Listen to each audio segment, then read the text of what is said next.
तो वायुसेना के बेड़े में आज एक नया बाहुबली शामिल होने जा रहा है। स्पेन से C295 ट्रांसपोर्ट एयरक्राफ्ट आज भारत आ रहा है। एयरबस कंपनी के हुए करार के तहत भारत को ऐसे 56 विमान मिलने वाले हैं। आज दूसरा C295 विमान भारत पहुंचेगा। खास बात इसमें यह है कि 16 विमान तो वायुसेना को स्पेन से बनकर मिलेंगे, लेकिन बाकी 40 विमान भारत में ही टाटा कंपनी बनाएगी।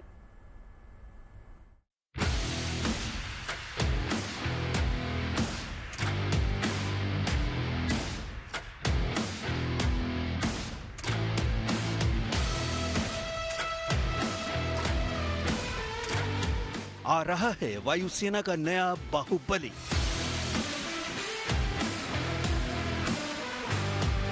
आसमान में ताकत और फुर्ती का बादशाह, बेमिसाल उड़ान है इस हवाई योद्धा की पहचान।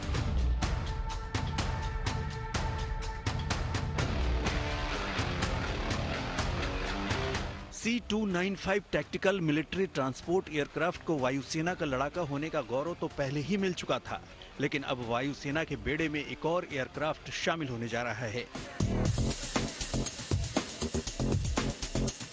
फ्रांस की एयरबस कंपनी के साथ हुए करार के तहत भारत को दूसरा C295 एयरक्राफ्ट मिल गया है। वायुसेना का ये नया योद्धा आज ही भारत पहुंच रहा है। भारत को मिलने वाले इस दूसरे C295 एयरक्राफ्ट का निर्माण स्पेन में एयरबस फैसिलिटी में किया गया है। इस ताकतवर विमान के शामिल होने से वायुसेना को नई ताकत मिल जाएगी। C295 ट्रांसपोर्ट विमान करीब 10 टन तक वजन लेकर आसानी से उड़ सकता है, जो शॉर्ट टेक ऑफ और लैंडिंग करने में एक्सपर्ट है। ये 320 मीटर की हवाई पट्टी पर भी टेक ऑफ कर सकता है, जबकि लैंडिंग के लिए 670 मीटर लंबी एयर स्ट्रिप ही काफी है। यानी लद्दाख, कश्मीर, असम, सिक्किम जैसे पहाड़ी इलाकों में ये एयरक्राफ्ट ऑपरेशन के लिए मददगार होगा। ये लगातार 11 घंटे तक उड़ान भर सकता है। C295 एयरक्राफ्ट भारतीय वायुसेना के HS-748 एरोस और एटोनोव AN-32 की जगह ले रहा है। वायुसेना के पास अब 2 C295 एयरक्राफ्ट आ चुके हैं, लेकिन इनके बेड़े को अभी और बढ़ाने की तैयारी है।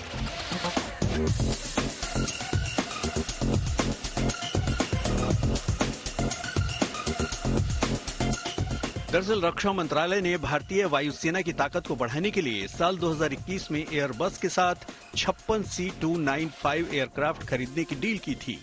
ये रक्षा सौदा करीब 21,935 करोड़ रुपए का था। 56 में से 16 विमान स्पेन में बनेंगे, बाकी के 40 विमान वडोदरा की टाटा एडवांस सिस्टम्स लिमिटेड में बनाए जाएंगे। टाटा इसके लिए वडोदरा और हैदराबाद में प्लांट लगा रही है। 2026 तक ये प्लांट बनकर तैयार हो जाएंगे।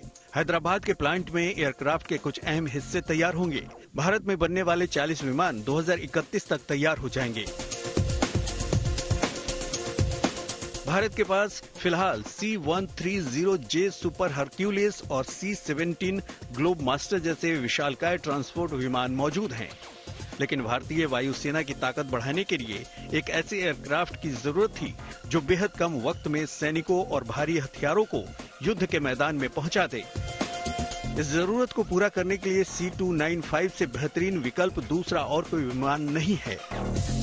इस विमान का बेड़ा बढ़ने के साथ ही चीन और पाकिस्तान सीमा पर वायुसेना का आसमानी सुरक्षा कवच और मजबूत हो जाएगा। Bureau report, good news today.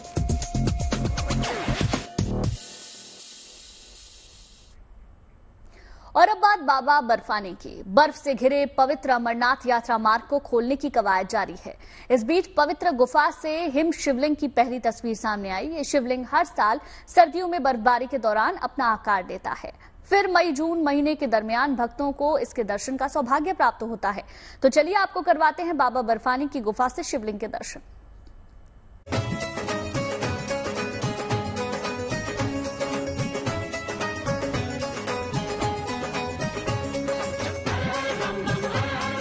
वैसे तो इस साल अमरनाथ यात्रा 29 जून से आरंभ हो रही है, मगर पवित्र शिवलिंग की इन तस्वीरों को देखकर तमाम भोले के भक्तों के दिल से यही निकल रहा है। चलो अमरनाथ, चलो अमरनाथ, चलो अमरनाथ प्यारे, बम बम के लगा नारे, चलो अमरनाथ। पवित्र अमरनाथ गुफा में बाबा बर्फानी का हिम शिवलिंग पूरा रूप ले चुका है और ये वो समय है जब भोले के भक्त अब पवित्र शिवलिंग के पावन दर्शन कर पाएंगे। गुफा में टपकती पानी की बूंदों से बर्फ का शिवलिंग बनता है। हर साल सर्दी के मौसम में शिवलिंग आकार लेता है और इस बार करीब 8 फीट ऊंचा शिवलिंग बना है। 12,756 फीट की ऊंचाई पर बाबा बर्फानी की पवित्र गुफा श्रद्धालुओं की आस्था का केंद्र प्राचीन समय से रही है। जहां देश में एक तरफ आम चुनाव हो रहे हैं और जम्मू कश्मीर में विधानसभा चुनाव भी होने हैं सितंबर से पहले, उस बीच पूरी तरह से जम्मू कश्मीर सरकार और अमरनाथ श्राइन बोर्ड यात्रा की तैयारियों में जुट गया है। अमरनाथ यात्रा के लिए रजिस्ट्रेशन 15 अप्रैल से ही शुरू हो चुका है। हर साल इस यात्रा को जम्मू कश्मीर सरकार और श्री अमरनाथ जी श्राइन बोर्ड मिलकर करते आए हैं और ऐसे में यहाँ साल भर बर्फ से घिरे रास्तों को खोलने की प्रक्रिया प्रशासन और बीआरओ ने शुरू कर दी है।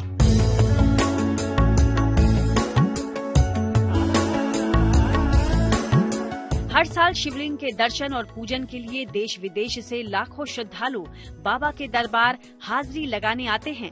पिछले साल 2023 में ये तीर्थ यात्रा 62 दिनों तक चली थी, जबकि इस बार ये यात्रा करीब 50 दिन यानी रक्षाबंधन के दिन 19 अगस्त को संपन्न होगी। साल 2023 में करीब 4.5 लाख श्रद्धालुओं ने बाबा बर्फानी के दर्शन किए। उम्मीद की जा रही है कि इस साल कम समय के बावजूद बड़ी संख्या में श्रद्धालु अमरनाथ धाम पहुंचेंगे। अमरनाथ गुफा की ओर 2 प्रमुख रास्ते जाते हैं, एक पहलगाम से अमरनाथ गुफा तक और दूसरा रास्ता सोनमर्ग बालटाल से अमरनाथ गुफा तक। ये दोनों रास्ते बर्फ से घिरे हुए हैं। इन दोनों रास्तों पर फिलहाल प्रशासन ने बर्फ हटाने का काम शुरू किया है, जिसमें करीब 15 दिन लगेंगे। उसके बाद रास्तों और अमरनाथ यात्रियों के लिए दूसरी तरह की सुविधाएं 29 जून से पहले तैयार की जाएंगी। माजिद फारूक के साथ गुड न्यूज टुडे के लिए अशरफ वानी, श्रीनगर से। विश्वविख्यात भगवान केदारनाथ के कपाट खोलने की तैयारी शुरू हो गई है। शीतकालीन गद्दी स्थल ओंकारेश्वर मंदिर उखीमठ से ये प्रक्रिया आरंभ की गई, जहां बाबा केदार का विग्रह ओंकारेश्वर मंदिर में पिछले 6 महीने से था। इस मौके पे भगवान केदारनाथ के क्षेत्र रक्षक भैरवनाथ की विधि विधान से पूजा अर्चना की गई, जिसके बाद भैरवनाथ भगवान को केदारनाथ धाम के लिए रवाना किया गया।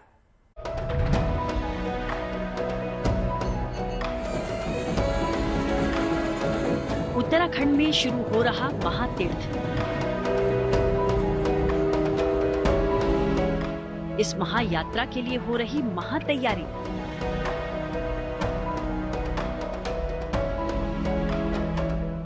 छह महीने के विश्राम के बाद आई 4 धाम यात्रा की बारी।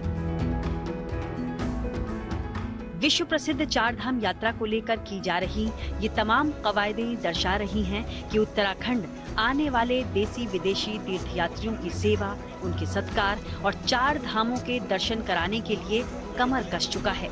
रविवार को बाबा केदार की यात्रा के लिए भी मंदिर के कपाट खोलने की प्रक्रिया को ऊखीमठ से शुरू किया गया।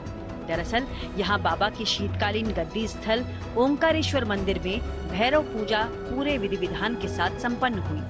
भैरवनाथ बाबा केदार के क्षेत्र रक्षक माने जाते हैं। ऐसे में केदारनाथ मंदिर कपाट खोलने से पहले शास्त्रों में भैरव पूजा का ही विधान है।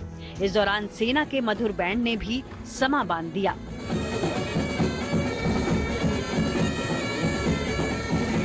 वहीं बाबा भैरवनाथ की पूजा अर्चना में काफी संख्या में पहुंचे श्रद्धालुओं की मौजूदगी केदारनाथ यात्रा शुरू होने का उत्साह और उल्लास दर्शा रही है।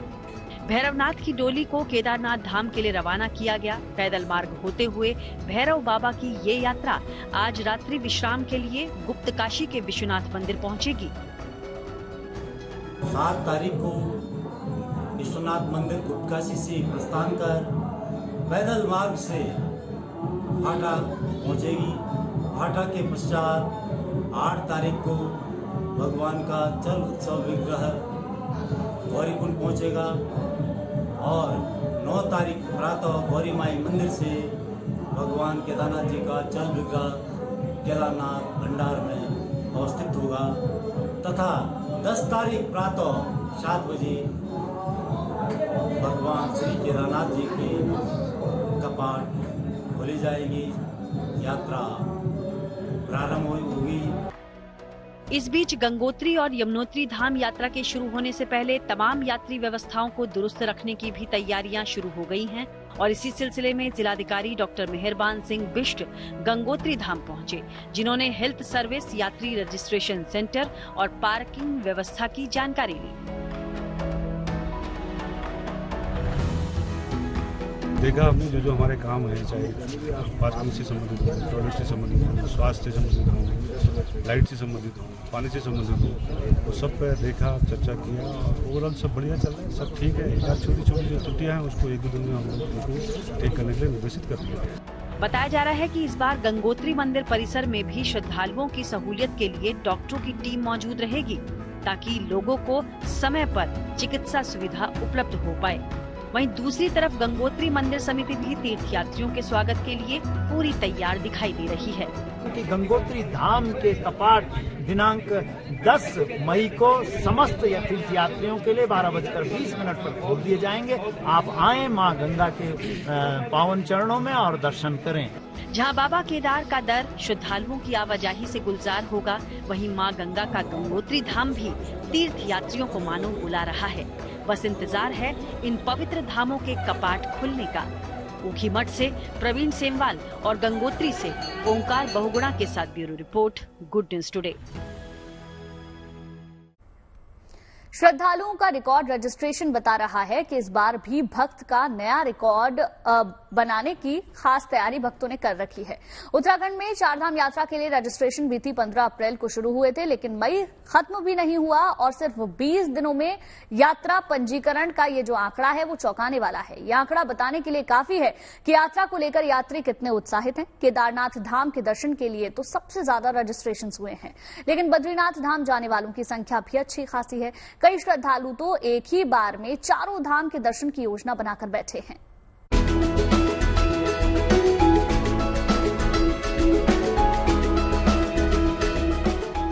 उत्तराखंड में चारधाम यात्रा का काउंटडाउन शुरू हो चुका है। इस बीच यात्रा के लिए श्रद्धालुओं का उत्साह यात्रा पंजीकरण के बढ़ते आंकड़ों की तस्वीर में देखते ही बन रहा है। पर्यटन विभाग ने 15 अप्रैल से चारधाम यात्रा के लिए ऑनलाइन पंजीकरण शुरू किया था। 20 दिनों में यात्रा के लिए 20 लाख से ज्यादा श्रद्धालु ऑनलाइन पंजीकरण करा चुके हैं। धामों में भीड़ को नियंत्रित करने के लिए ऑनलाइन रजिस्ट्रेशन के लिए संख्या तय की गई। इसके आधार पर मई के महीने की यात्रा के लिए ऑनलाइन पंजीकरण फुल हो गए हैं। हालांकि जून महीने के लिए केदारनाथ, बद्रीनाथ, गंगोत्री और यमुनोत्री धाम की यात्रा के लिए पंजीकरण उपलब्ध हैं। बगैर पंजीकरण के यात्रा में आने वाले श्रद्धालुओं की सुविधा के लिए भी 8 मई से हरिद्वार और ऋषिकेश में ऑफलाइन पंजीकरण की सुविधा शुरू होगी। इससे यात्रियों की संख्या में और भी इजाफा होने की उम्मीद है। बता दें कि 15 अप्रैल से शुरू हुए ऑनलाइन रजिस्ट्रेशन कराने वालों में बाबा भोलेनाथ के भक्तों की संख्या ज्यादा बताई जा रही है। वहीं चारधाम यात्रा के लिए भारी संख्या में हुए पंजीकरण को देखते हुए प्रशासन ने यात्रा शुरू होने के 15 दिनों तक वीआईपी और वीवीआईपी दर्शन को टालने का फैसला लिया है। और इसके अलावा चारधाम यात्रा के रजिस्ट्रेशन से अलग शासन प्रशासन स्तर पर कई और सुविधाएं भी श्रद्धालुओं को मुहैया कराई जा रही हैं। इनमें 11 भाषाओं वाले साइन बोर्ड भी शामिल हैं। दरअसल चारधाम यात्रा पर आने वाले दक्षिण भारतीय और दूसरे गैर हिंदी भाषी यात्रियों के लिए सबसे ज्यादा परेशानी भाषा की आती थी। उन्हें साइन बोर्ड पर किसी भी जानकारी को पढ़ने के लिए अपने एजेंट पर ही निर्भर रहना पड़ता था। ऐसे में इस बार इस दिक्कत को दूर करते हुए पर्यटन विभाग ने ट्रांजिट कैंप में 11 भाषाओं में साइन बोर्ड लगाए हैं, जिनके ARTO, ISBT, नटराज चौक समेत दूसरे स्थानों पर भी लगाए जाने की जानकारी है। फिलहाल तो 10 मई से चारधाम यात्रा के आगाज के साथ ही केदारनाथ, गंगोत्री और यमुनोत्री धाम श्रद्धालुओं की आवाजाही से गुलजार होने वाले हैं। तो वहीं 12 मई से बद्रीनाथ का दरबार भी बद्री विशाल के जयकारों से गूंजने वाला है। मगर यात्रा से पहले ही अपने आराध्यों के दर्शन करने आ रहे श्रद्धालुओं की बुकिंग का आंकड़ा एक नया रिकॉर्ड बनाता दिख रहा है। Bureau report, good news today. यादगार सफर के बाद चलते हैं अरुणाचल प्रदेश, जहां खास तरह के स्मार्ट इलेक्ट्रिक पोल्स लगाए गए हैं। ये पोल कई खूबियों से लैस हैं। इनमें EV chargers, CCTV, emergency button लगाए गए हैं। इनमें लगे कैमरास 360 डिग्री तक घूम सकते हैं। अरुणाचल के 3 शहरों में ऐसे स्मार्ट इलेक्ट्रिक पोल्स लगाए जा चुके हैं।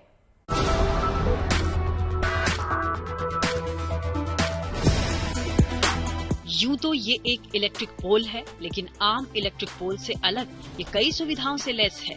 अरुणाचल प्रदेश के नामसाई शहर में लगाया गया ये खास तरह का स्मार्ट इलेक्ट्रिक पोल न सिर्फ आकर्षण का केंद्र बना हुआ है, बल्कि आधुनिक शहरी बुनियादी ढांचे का बेहतरीन उदाहरण भी है। इस इलेक्ट्रिक पोल की सबसे बड़ी खासियत ये है कि एक अकेले पोल के जरिए आप कई सारी महत्वपूर्ण सेवाओं के बारे में जानकारी हासिल कर सकते हैं। सीसी कैमरा है, आपका 360 डिग्री सीसी कैमरा है। EV charging, electrical vehicle charging का भी प्रोविजन है, और आपका एयर क्वालिटी इंडेक्स वो भी आपको दिखाई देता है, मतलब, और वेदर रिपोर्ट भी इसमें मिलता है, वेदर का क्या है। और तो इन केस ऑफ इमरजेंसी इसमें सायरन भी आप यहाँ में बजा सकते हैं, सायरन के लिए भी है। और आपका इसमें स्क्रीन टाइप भी है। प्रत्येक पोल 360 डिग्री सीसीटीवी कैमरा, इलेक्ट्रिक वाहनों के लिए एक ईवी चार्जिंग पोर्ट, एक वायु गुणवत्ता सूचकांक दर्शक, एक मौसम रिपोर्ट स्क्रीन और आपातकालीन सायरन से सुसज्जित है। इस स्मार्ट इलेक्ट्रिक पोल को नामसाई के अलावा 2 और शहरों में इंस्टॉल किया जा चुका है, जबकि 2 शहरों में लगाना अभी बाकी है। नामसाई से युवराज मेहता के साथ bureau report, good news today. और अब आपको लेकर चलते हैं मुंबई की शान के सफरनामे पर। मुंबई लोकल की तरह ही मुंबई की बसें मुंबईकरों के लिए लाइफलाइन कही जाती हैं। मुंबई में परिवहन की सुविधा देने वाले बेस्ट ने अपने 150 साल पूरे कर लिए हैं। बेस्ट 1874 से परिवहन सेवाएं दे रहा है। इस खास मौके पर बेस्ट के सफर को दिखाने के लिए पब्लिक के लिए प्रदर्शनी भी आयोजित की गई है।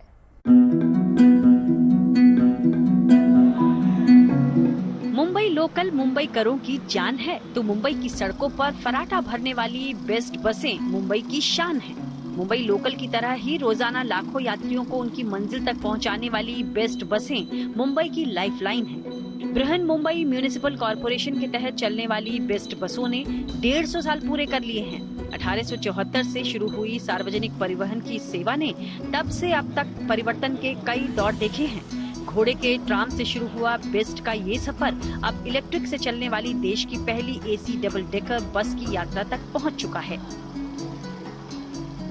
1874 में ट्रांसपोर्ट के रूप में मुंबई में पहली ट्रम कार चलाई गई, जो कुछ इस तरह की थी, घोड़ों द्वारा खींची जाती थी।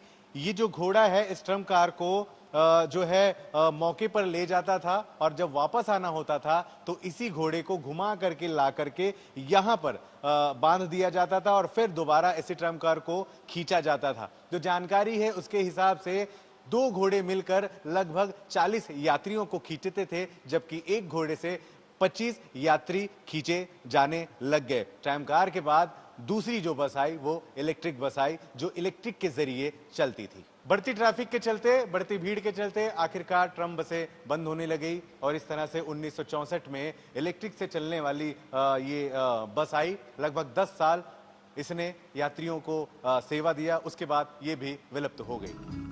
150 गौरवशाली साल पूरे होने के उपलक्ष्य में बेस्ट ने एक प्रदर्शनी आयोजित की, जिससे पब्लिक आजादी के पहले घोड़े से खींचने वाले ट्राम से लेकर आज तक के बेस्ट बसों के सफर से रूबरू हो पाए, अतीत से लेकर वर्तमान तक की इस यात्रा को समझ सके। एग्जीबिशन में के लिए हमने मिनिएचर ट्राम के मॉडल्स, रनिंग मॉडल्स रखे हुए हैं। उसमें घोड़े की ट्राम भी आपको देखने को मिलेगी, उसमें जो भी वेरिएंट्स हुआ करते थे वो देखने को मिलेंगे। Single decker electric tram, double decker electric tram, trailer tram, और उसके बहुत सारे रूप आपको देखने को मिलेंगे। उसके साथ में कई सारे फोटोग्राफ्स, पुराने फोटोग्राफ्स ट्राम के ज़माने के, वो भी आपको देखने को मिलेंगे, और थोड़ी हिस्ट्री हम वहाँ पे बताएंगे ऑडियो के जरिए। इस म्यूजियम में बेस्ट बसों की पूरी जर्नी मिनिएचर फोटोग्राफ्स के जरिए दिखाई गई हैं। साथ ही अलग अलग देशों के नोट और सिक्के भी इस म्यूजियम में लोगों के आकर्षण का केंद्र बने हुए हैं। चलिए आपको बताते हैं बेस्ट ने 150 सालों की अपनी यात्रा कैसे तय की। 1873 में बम्बई में ट्राम चलाने के लिए कंपनी बनी, जिसका नाम था बॉम्बे ट्रामवे कंपनी। नवंबर 1905 में इस कंपनी ने वाडी बंदर में एक थर्मल पावर स्टेशन चालू किया। इस पावर स्टेशन से ट्राम को बिजली दी गई और कंपनी का नाम Bombay electric supply and tramway रखा गया। 1947 में बेस्ट म्यूनिसिपल कॉरपोरेशन की अंडरटेकिंग बनी और इसका नाम Bombay electric supply and transport रखा। 1995 में बम्बई का नाम मुंबई रखे जाने पर बेस्ट का नया नामकरण Brihan Mumbai electric supply and transport हुआ, जो कि आज तक है। पूरा म्यूजियम ही खास है, हम करेंगे तो जैसे जब ये नया जो है लोगों का आकर्षण का जो नोट्स 70 देश के जो नोट्स है और 84 कंट्रीज के कौन से, ये सबसे अभी आकर्षण का विषय है कि लोग ज़्यादा एक साथ बोल रहे हैं कि इतना एक साथ नोट्स हमें देखने को कहीं नहीं मिलती है। वैसे भी क्वींस नेकलेस का एक मॉडल है, बहुत सारे ऐसे आइटम्स हैं। तो आप भी अगर बेस्ट बसों के गौरवशाली इतिहास को देखना समझना चाहते हैं, उसे करीब से महसूस करना चाहते हैं, तो म्यूजियम आपका इंतजार कर रहा है। मुंबई से धर्मेंद्र दुबे के साथ bureau report, good news today. पारा तन झुलसा रहा है तो आग उत्तराखंड के जंगलों को जला रही है। काफी कोशिशों के बावजूद अब तक जंगल की आग पर पूरी तरीके से काबू नहीं पाया गया। जहां बारिश हुई वहां तो आग बुझ गई।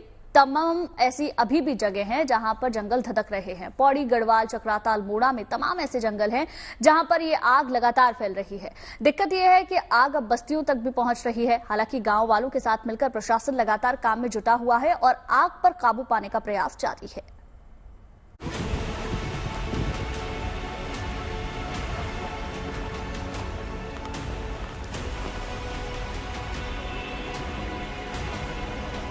पिछले कई दिनों से उत्तराखंड के पौड़ी में जंगलों में धधक रही आग पर काबू पाने की तमाम कोशिशें जारी हैं। आग बुझाने में कई सरकारी मशीनरी तक लगी हुई है।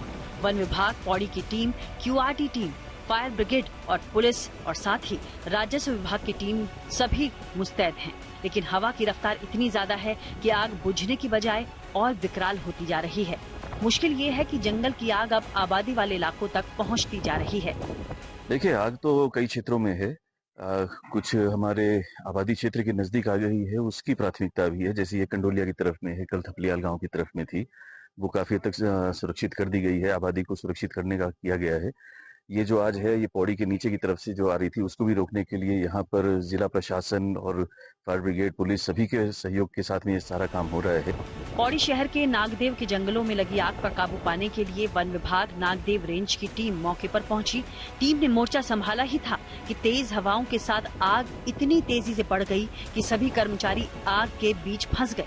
आसपास का इलाका और पूरा आसमान धुएं के गुबार से भर गया। आंखों में धुआं भरने से कर्मचारियों की आंखें बंद हो गईं।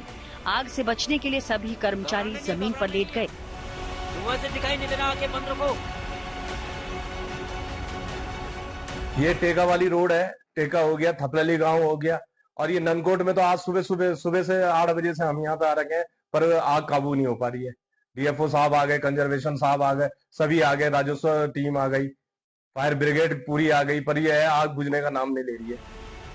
ये तस्वीरें चक्राता के जंगलों में लगी आग की है। एक लाइन से लगी इस आग ने पूरे पहाड़ को अपनी चपेट में ले लिया है। यहाँ की चुरानी रेंज के लोहारी और दातुनु के जंगल समेत दूर दराज के गांव बिसाऊ तक आग भड़की हुई है। पिछले कई दिनों से जौनसार भावर के जंगल लगातार धधक रहे हैं, जिसे बुझाने की कोशिशें जारी हैं। जंगल की आग का फैलाव अब रिहायशी इलाकों की तरफ होने लगा है, जिसे देखते हुए वन विभाग की टीमें आग बुझाने की कोशिशों में लगी हैं। वहीं कुमाऊं में अल्मोड़ा जिले के जंगलों में आग की घटनाएं कम होने का नाम नहीं ले रही। हालांकि प्रशासन यहां पूरी ताकत से आग बुझाने में जुटा है। 4 मार्च को दूनागिरी मंदिर के पास आग लग गई। ये आग इतनी भयानक थी कि उसकी लपटें मंदिर की सीढ़ियों तक आ रही थी। उस वक्त मंदिर में बच्चे, महिला समेत कई श्रद्धालु मौजूद थे। भक्तों ने किसी तरह से भागकर जान बचाई। अल्मोड़ा जिले में अब तक आग से करीब 150 हेक्टेयर से ज्यादा जंगल जलकर राख हो गए हैं।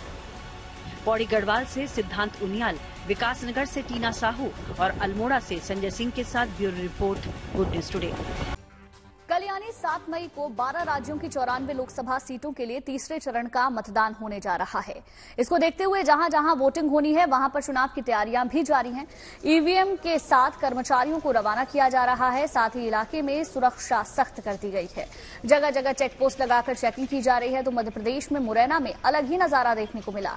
यहां भी कल ही मतदान होना है, इसीलिए जिला प्रशासन ने पहले तो पोस्टर छपवाया और उसे बुलडोजर पर लगाकर पूरे शहर में रैली और फ्लैग मार्च निकाला गया। पोस्टर पर लिखा है, मतदान में अगर किया व्यवधान तब शुरू होगा मेरा काम। मुरैना में चुनावों के दौरान हिंसा की खबरें आती रही हैं, इसलिए इस बार प्रशासन काफी सजग है। आप टीवी स्क्रीन पर ये 3 तस्वीरें देख सकते हैं। इन तस्वीरों से पता चलता है कि चुनाव को निष्पक्ष कराने के लिए प्रशासन और चुनाव आयोग कोई कमी नहीं रखना चाहता। शुरुआती 2 चरणों में मतदान में अपेक्षाकृत कमी दर्ज की गई, लिहाजा देश भर में वोटर्स को अपने मताधिकार के लिए इस्तेमाल के लिए प्रेरित करने पर जोर दिया जा रहा है। इसके लिए जगह जगह मतदाताओं की जागरूकता के लिए अलग अलग तरह से कैंपेन्स चल रहे हैं, कार्यक्रम हो रहे हैं, ताकि 7 मई और उससे आगे बचे हुए चरणों में वोटिंग में शानदार इजाफा हो।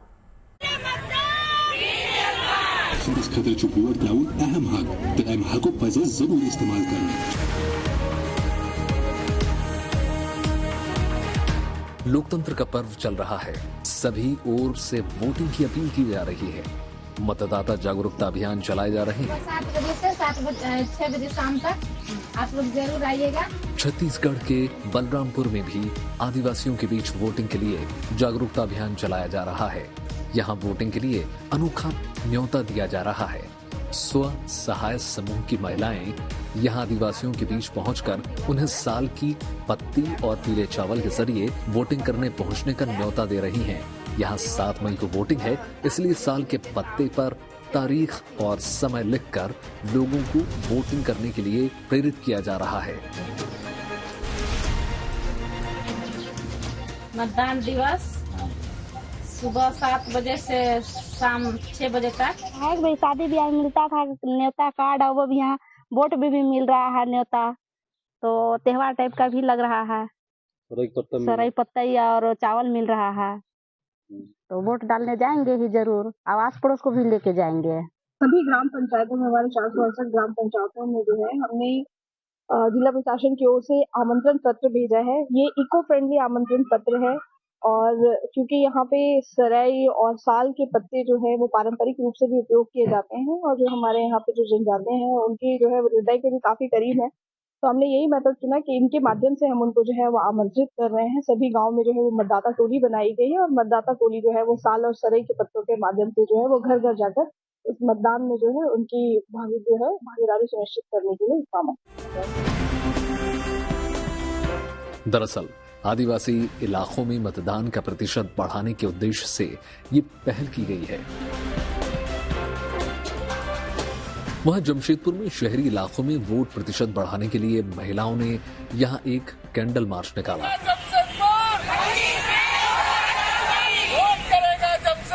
यह नहीं, यहां एक आकृति बनाकर कैंडल के माध्यम से लिखा गया है कि 25 मई को वोट करेगा जमशेदपुर। जिले में बहुत तरह के कार्यक्रम चलाए जा रहे हैं स्वीप के तहत, ताकि मतदान बढ़ सके। उसी क्रम में आज कैंडल लाइट से हम लोगों ने मार्च किया है। साथ में यहाँ फॉर्मेशन तैयार किया गया है कि अब बस 21 दिन बच गए हैं वोट के, सभी लोग अपने घर से निकल के आए और मतदान करें। यहाँ 25 मई को वोटिंग होना है, इसलिए ज्यादा से ज्यादा लोग घरों से निकलकर वोट दें। इस मकसद से ये एक सार्थक पहल की गई है। कश्मीर के हंदवाड़ा में तो मतदान के लिए जागरूकता बढ़ाने के लिए पुलिस का सहयोग लिया गया है।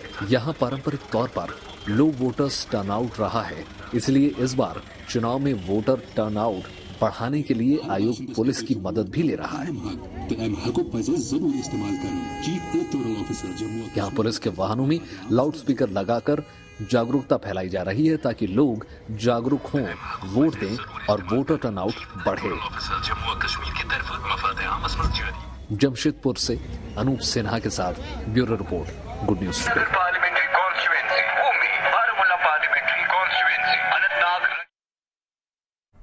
लंच टाइम के आखिरी पड़ाव में हम पहुंच चुके हैं, जहां जानते हैं किसी महान व्यक्ति की कही बातें। देखते हैं आज का विचार।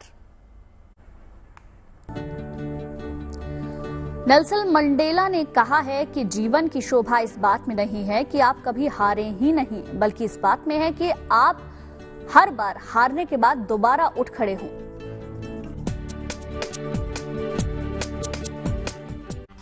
उम्मीद करते हैं खबरों के इस लंच टाइम में आपको पेट भर जानकारियां मिली होंगी। फिर होगी आपसे मुलाकात इसी तरीके से आपके खास कार्यक्रम में, लेकिन अच्छी खबरों के लिए आपको देखते रहना है गुड न्यूज टुडे।